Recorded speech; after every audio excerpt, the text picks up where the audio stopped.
슈퍼소닉 TV 인문터리 K 시간이 돌아왔습니다. 자, 강남에서 제일 잘 나가는 인문학 강사님 김상우 씨 모셨습니다. 반갑습니다. 김상우입니다. 자, 오늘은 주제가 전쟁 심리학입니다. 네, 맞습니다. 이거 놀랍네? 우리가 봤던 전쟁 영화 중에서 중세부터 시작해서 현대전까지 이르러서 실제로 적을 사살하고 전멸시켰던 일은 다 뻥이다. 전쟁 상황에서 사람들을 다 죽인다. 쉽게 다들 총 쏘고 죽이지 않습니까? 그런 건 정말 일어나기 어려운 일. 아니, 그게 실제 무슨 논문이나 어디서 뭐 발표가 된 겁니까? 그럼요.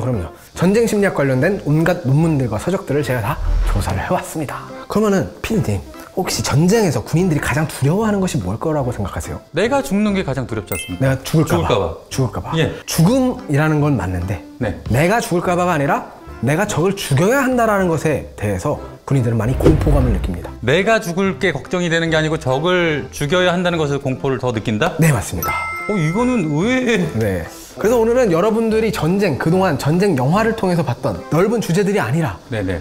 완전히 패러다임이 전환되는 네. 그런 방송이 될 거라고 기대하고 있습니다. 그래요? 네, 전쟁 심리학에서 폭력에 맞닥뜨린 군인들의 표준 모델은 4가지로 구성되는데요. 네. 싸움, 대치, 복종, 도주 이렇게 있습니다. 네네네. 네, 그래서 싸움과 대치는 이성적인 사고가 가능할 때 나올 수 있는 양태고요. 네. 그다음에 복종과 도주는 네. 본능적인 이성의 끈을 놓아버렸을 때 나타나는 행동이에요. 네. 그래서 역사적으로 전쟁사에서 이성의 끈을 놓아버리고 도망간 탈영병들이 굉장히 많았습니다. 그럼 탈영병은 이성이 없었다는 얘기인가? 그렇죠. 이성을 너무 무서우니까 도망가는 거죠. 그냥 총이고 뭐고 다 놓고 도망간다? 네. 그런데 화약무기가 등장하고 나서 네. 탈영병의 숫자가 급격하게 감소를 하게 되는데요. 왜? 그게 화약무기랑 무슨 상관이 있습니까? 군인들에게 이성적인 선택을 할 수 있는 수단이 생겼다는 거예요. 이성적인 선택을 한다면 네. 도주가 아니라 싸움, 대치를 한다고 했잖아요. 네. 이성적인 수단 무엇이냐? 그게 바로 화약의 굉음, 총성입니다. 총성? 네, 군인들이 사격을 시작하면서 이게 적을 맞추든 못 맞추든 그게 중요한 게 아닙니다. 뭡니까? 그냥 내가 총을 쏘고 있다는 사실에 내가 군인으로서 할 일을 하고 있다라는 안도감이 드는 겁니다. 그럼 소리로 뭔가 스트레스를 해소한다는 얘기인가? 맞습니다. 총을 쏴서 적을 맞추고 못 맞추고는 중요하지 않습니다. 네. 심지어 극단적으로 총을 적에게 맞추길 거부하기도 합니다. 그러면은 위에 상사가 봤을 때 큰일 나잖아요. 그렇죠, 큰일 나죠. 실제로 나폴레옹 전쟁과 남북전쟁 시대를 분석해보면요, 통상적으로 200에서 1000명 정도 되는 연대가 같은 연대를 상대로 교전을 했을 때 평균적으로 1분에 1명에서 2명 정도를 사살합니다. 그게 말이 말이 안 되잖아요. 믿기 어려울 정도로 비효율적이죠. 네네. 심지어 아무런 손실이 나지 않은 전투도 있습니다.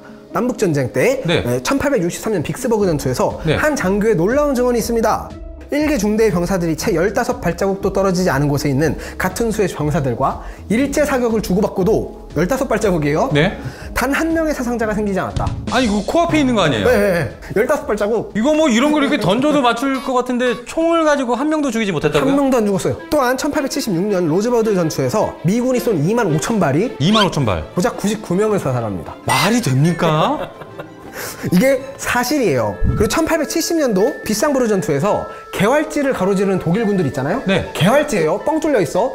그렇죠. 거기에 프랑스군이 총을 쏘는데 무려 48,000발을 쐈어요. 쐈는데 고작 404명이 죽었습니다. 48,000발을 쐈는데 404명밖에 죽지 않았다? 네. 그중 대부분은 야포에 의해서 사망한 것으로 추정되고 있어요. 총이 아니라 야포, 대포. 네. 그래서 화약시대 전체를 통틀어서 모두 합산을 해보면 평균 1분에 2명 죽인다. 이거는 그러면은 그 당시 총이 무기 성능이 좀 구려서 그런 거 아닙니까?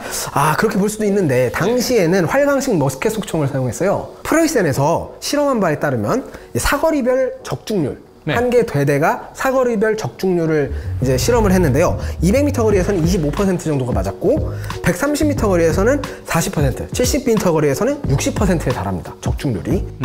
그리고 분당 5발까지 사격이 가능해요. 근데 당시에는 통상적으로 60m 안에서 사격을 한단 말이죠. 코앞인데. 근데 1명, 2명이 죽었다는 겁니다. 그럼 서로 대치한 군인들이 그걸 약간 총을 비껴나가게 쐈거나 허공에다 쐈다는 겁니까? 네, 맞습니다.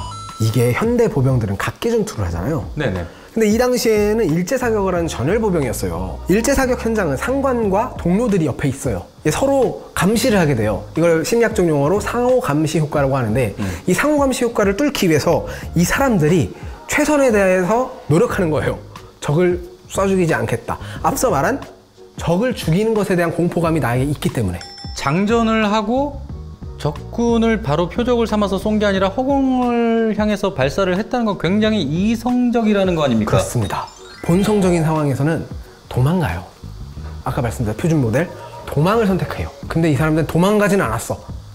자기 자리를 지켰어요. 굉장히 이성적인 사람들이라는 거예요. 그럼 상관이 볼까봐 일단 쏘긴 쏴. 쏜다. 네. 근데 얘 내가 쏴도 맞췄는지 안 맞췄는지는 상관을 모르잖아요. 누가 맞췄는지 누가 못 맞췄는지에 대해서는 알 수가 없는 거니까. 그러니까 하늘에다가 쏘는 거예요. 그러면 지금까지 1800년대 사례를 들어주셨는데 그럼 1차, 2차 세계대전에도 그랬습니까? 놀랍게도 그렇습니다. 1, 2차 대전 그리고 한국전쟁까지 참전했었던 SLA 마셜이라는 분이 계세요. 네. 이분 준장인데 이분이 2차 대전에서 400개가 넘는 보병 중대를 상대로 설문조사를 합니다. 네네. 전투 끝나고 나서 바로 네. 야, 너 적을 향해서 총을 쐈어 안 쐈어? 맞췄어 못 맞췄어? 이걸 설문조사를 해요. 설문 결과는 네. 무려 15에서 20%를 제외한 모든 군인들이 총을 안 쐈습니다. 허공에 쐈습니다. 이렇게 대답을 합니다. 와. 심지어 일본군이 반자이 어택을 하는 그 상황에서도 허공에 쏜다 라고 얘기하는 병사들이 80%예요. 아니 그러면은 네네. 실제로 그럼 다큐멘터리 이런 데서 보면 그 시체들이 질비하지 않습니까? 네네네. 그러면 전체 군인의 20% 정도인 군인들만 계속 적군들을 맞췄다는 거네요? 그렇습니다. 나머지 80은 허공에다 쏘거나 사람 죽이기 싫어서? 아니면 표적이 없는, 예를 들면 기관총 같이 그냥 긁는 거 있잖아요. 뭐 이런 거라던가 야포, 포병 이런 것들로 인해서 사상자가 나오는 거예요. 소총에 의해서 사상자가 나오는 게 아니라.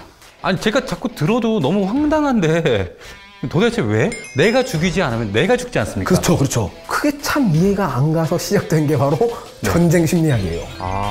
그래요? 인간은 타인을 죽이는 것을 극도로 거부하기 마련이고요. 그로 인해서 내가 죽더라도 타인을 죽이는 걸 거부합니다.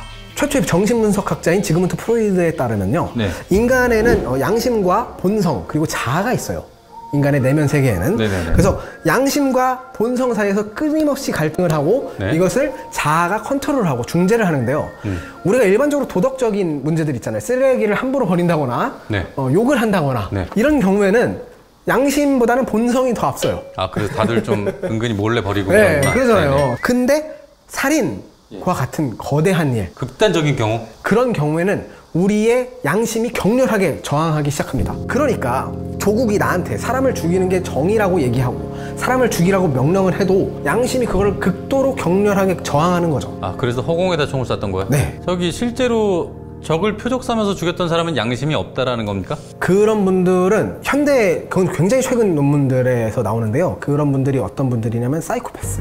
진짜? 네. 언론에서는 너무 사이코패스들을 연쇄살인마 이렇게 보잖아요. 근데 네네. 실제로 사이코패스는 굉장히 많고요. 그 사람들이 다 연쇄살인범들은 아니에요. 그 공감 능력이 결여됐거나 공감을 선택적으로 할 수 있는 사람들이 사이코패스예요. 그러니까 선택적으로 할 수 있는 거예요. 전쟁에서 내가 공감을 안 하는 걸로 선택하는 거예요.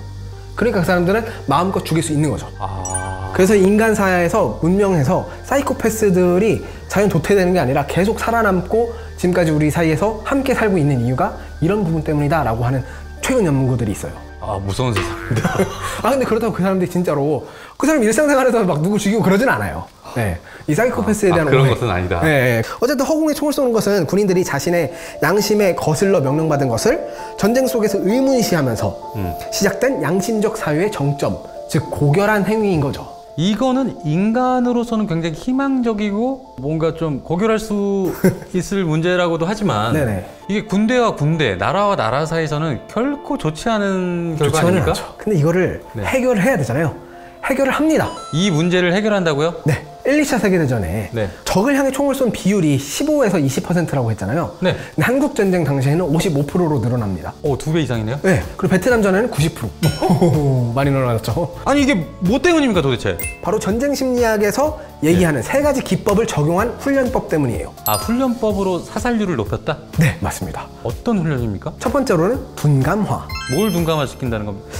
양심의 본능을 누른다? 병사들의 죄책감을 둔감화시키는 거예요. 죄책감을 둔감화시킨다. 그래서 평소에 우리가 행군을 할 때 우리 군대 다녀오신 분들은 다 아실 거예요. 제식훈련? 네, 제식훈련 때 왼발 하면서 군가도 부르고 그러잖아요. 네네네. 근데 이 왼발의 구령에다가 죽여 하면서 다니는 그 당시에? 네. 자기가 뱉은 언어는 자신의 뇌에 각인되거든요. 그리고 또 한 가지 죽인다라는 표현 대신에 친다, 제거한다 이런 표현으로 바꿔서 불러요. 이게 뭐냐? 죽인다라는 표현은 굉장히 인간적이고 잔인한 얘기예요. 근데 친다, 교전한다, 제거한다 이런 표현들은 약간 내가 임무를 수행하는 느낌이 강하죠. 직접적인 표현은 아니니까 가서 죽여라 이게 아니고 이거는 굉장히 내 도덕성에 훼손이 되는 느낌인데 제거하라는 명령을 수행하는 느낌이에요. 이런 단어들을 활용한 심리학적 기법들이 과연 얼마나 큰 효과가 있을까라고 의심을 하시는 분들이 많아요. 제가 이 얘기를 하면. 네네네. 그래서 오늘 실험을 하나 준비했습니다. 네네. 피디님, 심리학적 실험이에요. 뭐 사이코패스냐 아니냐 뭐 이런 아, 그런 건 아닙니다. 네. 인간이 얼마나 단어에 영향을 크게 받는지 이 얘기를 하는 거예요. 송아지라고 5번 얘기해 보세요. 송아지, 송아지, 송아지, 송아지, 송아지. 네. 자, 개나리 노래를 한번 불러보시겠어요? 개나리, 개나리, 개나리 노란 코코넛 아래. 네, 뭐 이게 맞죠? 네. 방금 고작 네. 송아지라는 단어를 5번 얘기했을 뿐이에요. 아, 세뇌당한 거네요? 네, 순간적으로 각인된 거예요. 아, 고작 지금 제가 이거 했는데 이랬으면 진짜 심리적으로 군사들을 그렇게 훈련을 하면. 직접적으로 세뇌 같은 이런 형식으로 훈련을 시키면 가능하겠네요? 그렇죠. 자, 그 다음에 2번째입니다. 조건 형성이에요. 혹시 파블로프의 개라고 아세요? 먹이 줄 때 종 치는 거? 오, 네, 맞습니다. 먹이를 줄 시간에 종을 쳐요. 그다음 먹이를 줍니다. 계속 걔가 그렇게. 와서 먹어요. 네. 이걸 반복을 해요. 그러면 나중에 밥 먹을 시간이 아닌데 치셔도 얘가 와가지고 밥 달라고 배고파하고 하는 거죠. 침을 질질 흘리면서 뭐 이러고 있는 거예요. 걔가. 네, 그런 것처럼 군인을 파블로프의 개처럼 만드는 거예요. 사격을 할 때 가만히 있는 표적을 향해서 사격을 하는 것이 아니라 네. 갑자기 튀어나오는 네. 표적들을 향해서 총을 쏘게끔 조건 훈련을 합니다. 그렇게 하면은 실제 전쟁 상황에서 적군이 갑자기 튀어나온다. 그러면은 내가 도덕적인 생각, 네. 양심적 충동을 느끼기 전에 쏴요. 그냥 바로 순간 반응으로 쏜다는 얘기죠? 이게 바로 조건 형성 기법이라고 합니다. 그리고 3번째는 부인 방어 기제. 이건 우리 와이프 얘기는 아니겠죠? 총으로 사격 표적을 맞추잖아요. 그럼 얘가 가만히 있는 것이 아니라 뒤로 넘어가게끔 만듭니다. 아. 실제 현장에서 사람이 총 맞으면 쓰러지는 것처럼 만드는 거예요. 항상 그랬잖아요. 저도 사격 훈련할 때 군대에서. 넘어가잖아요. 네네. 그게 왜 그러냐면 실제로 사람이 총 맞으면 그렇게 넘어가거든. 그리고 서바이벌 훈련 같은 거 있잖아요. 네. 실제 전쟁과 똑같이 만들어놔요. 사람 모양으로 해서. 네. 이 사람 진짜로 전쟁터에 나갔을 때 서바이벌 훈련처럼 느끼는 거예요. 실제 전장에서도 서바이벌처럼 느낀다는 거죠. 아, 훈련처럼 인식을 하게 돼 있구나. 네네. 그렇게 사람의 심리를 조작하는 겁니다. 실제로 1982년 영국과 아르헨티나 사이에서 발발한 포클랜드 전쟁이 있잖아요. 여기에 영국군들은 3가지 그 기법 훈련을 받고 참전한 병사들이에요. 아, 3가지 훈련을 다 받고. 충족시키고. 그러고 나서 전쟁 후에 이 사람들한테 인터뷰를 했어요. 어땠냐? 네. 적군이 제2형 표적 그 이상도 그 이하도 아니게 느껴졌다. 아, 완전 기계화가 됐네. 이렇게 사람을 만들어 놓는 겁니다. 와, 이거는 굉장히 잔인하고 아주 씁쓸한 방식인데 소위 왜 살인병기 만드는 영화들 있지 않습니까? 네, 맞습니다. 그런 느낌이죠. 거의 흡사한 느낌이네요. 인간이 만든 도시, 문명, 국가는 매우 잔인해요. 이게 역사적으로도 다 그렇잖아요. 네네.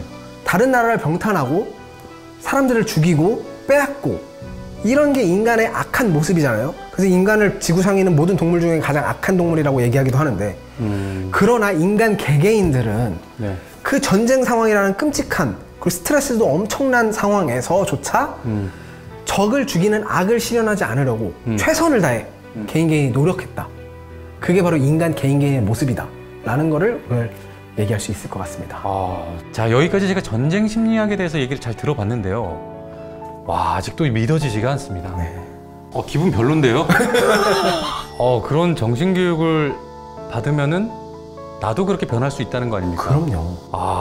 오늘 뭐 굉장히 좋은 얘기 해주셨는데 씁쓸함으로 오늘 인문터리 K 맞춰야 할 것 같네요. 자, 인문터리 K 오늘은 전쟁 심리학에서 사람의 심리를 이용한 전쟁에 대한 방법과 철저하게 세뇌되어졌을 때 그 후에 사람이 훈련되어지는 법 여기까지 하겠습니다. 감사합니다. 감사합니다.